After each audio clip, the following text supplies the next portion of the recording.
आजी हंसती है तो कितनी अच्छी लगती है। ये हमेशा हंसती काय को नहीं है। मालकिन, बड़े साहब की जेब से कागज निकला है। लेकिन ये कागज काम करो। तुम्हारे साहब भी ना इतने भुलक्कड़ हैं। क्या है? कृष्णा, मेरा चश्मा ले आना तो। अरे नहीं कृष्णा रोक, मैं लेके आती है। अच्छा जा, मेरे कमरे में आईने के सामने रखा है, जा। गई हिंदी की तरह छलांग लगा।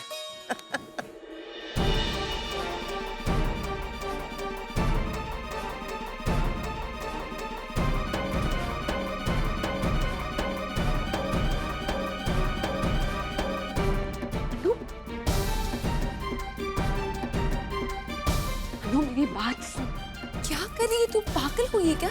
नहीं, वही कर रही हूँ जो मुझे उसी दिन करना चाहिए था, जिस दिन इन गहनों की शर्त रखी गई थी, या फिर उस दिन जिस दिन बाबा ने ये गहने दिए थे। अनु, होश में आनो। होश में ही हूँ दी। शादी हुई है, मुझे लगा मैं इस घर का हिस्सा बन गई हूँ। जैसे कुछ कर्तव्य है, जैसे कुछ अधिकार भी मिलेंगे। सोचा था घर में हो रहे गलत चीजों पे कुछ बोलने का अधिकार मिलेगा। जब भी तुझ पर कोई अन्याय होता देखूंगी ना, तो उसका विरोध कर पाऊंगी। पर इन 25 तोले सोने ने मेरे मुंह पे पट्टी बांध दी, अपाहिज बना दिया है मुझे। सॉरी दी, पर तू मुझे नहीं रोकेगी। पापा का किया हुआ एहसान मैं कभी नहीं भूलूंगी थी, लेकिन ये गहने लौटा दूंगी तो अपने आत्मसम्मान के साथ तो जी पाऊंगी। अनु, अनु मेरी बात सुन। अनु सुन मेरी। अनु, अनु मेरी बात तो सुन। गणपति बापा, पता नहीं अब क्या होगा। आजी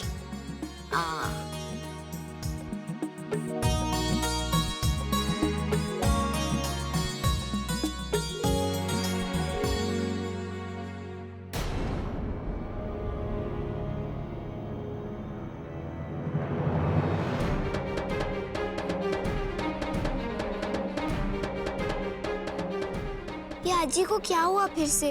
अभी तो हंस रही थी। आप जो देंगे ना सब आपकी बेटी का ही है। आप सिर्फ 25 तोला सोना दे दीजिए। भारती, वो जो कोई चोर है वो अगर मुझे मिले ना तो मैं तो उसे सराखों पर बिठाऊंगी। अनुपमा के बाबा का फोन था और उन्होंने ये तो जरूर कहा कि गहने चोरी हुए हैं, लेकिन उन्होंने ये भी कहा कि जो चोर गहने चोरी करके ले गया था ना, वो खुद आकर वापस लौटा गया। वर और वधू मंगलाष्टकों के लिए खड़े हैं और तुम सोना परखना चाहती हो? क्या क्या पागलपन है ये? देखो, मैं कह रहा हूँ कि सोना खरा है। ममता बहन, मैंने सारे गहने देख लिए, कोई में भी न वजन में खोट है न कोई सोने में खोट।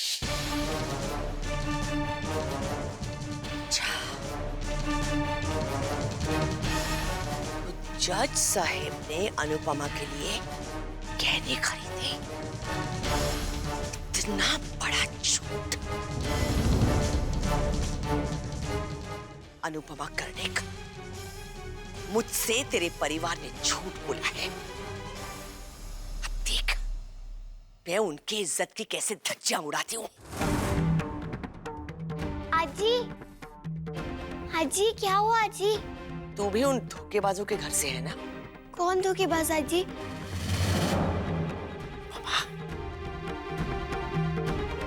देख मैं तेरी ये अकड़, तेरा घमंड कैसे चकनाचूर कर देती हूँ। बगस तू।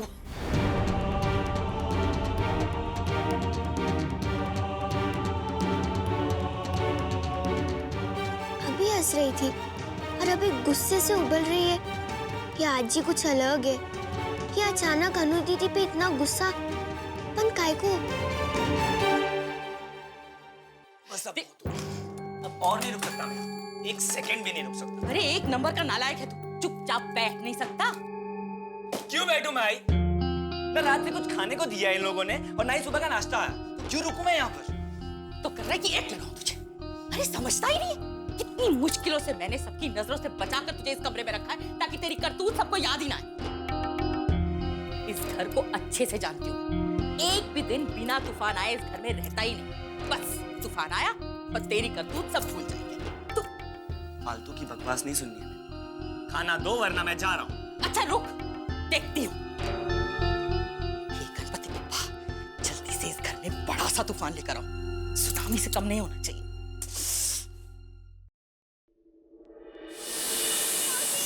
मौसी सुन मौसी, मौसी वो अनु दीदी है ना, उसका तो नाम भी मत ले, मेरी कोई बात नहीं सुनती, जिद्दी कहेगी।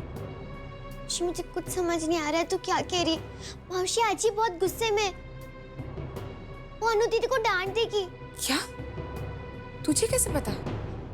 वो बोली थी कि तू भी धोखेबाजों के परिवार से, और वो गुस्सा होके अनु दीदी को देखने को चली गई। अरे देवा, कहीं आई अनु को वो गहने लौटाते ना देख ले।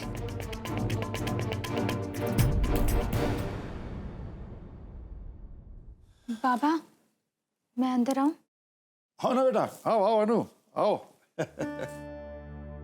अरे देखो, ये मनीषा ने मेरे कपड़ों का क्या कर दिया। अरे बड़ी लापरवाह लड़की है, इसे कोई काम सौंपना ही नहीं चाहिए। सारे कपड़े बिखेर दिए। कपड़े मैं रख देती हूँ बाबा, आप रहने दीजिए। आप पहले ये गहने लॉकर में रख दीजिए ना।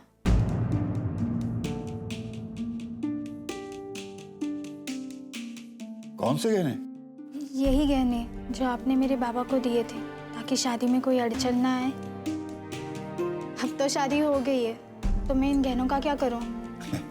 इसलिए मैं आपकी अमानत आपको लौटाने आई हूँ। अरे बेटी, कैसी बात कर रही हो तुम? ये गहने तुम्हारे हैं। अरे बेटी, लौटाने के लिए थोड़े दिए थे। हाँ? ठीक सुना ना मैंने जज साहब? लौटाने के लिए नहीं दिए थे गहने आपने।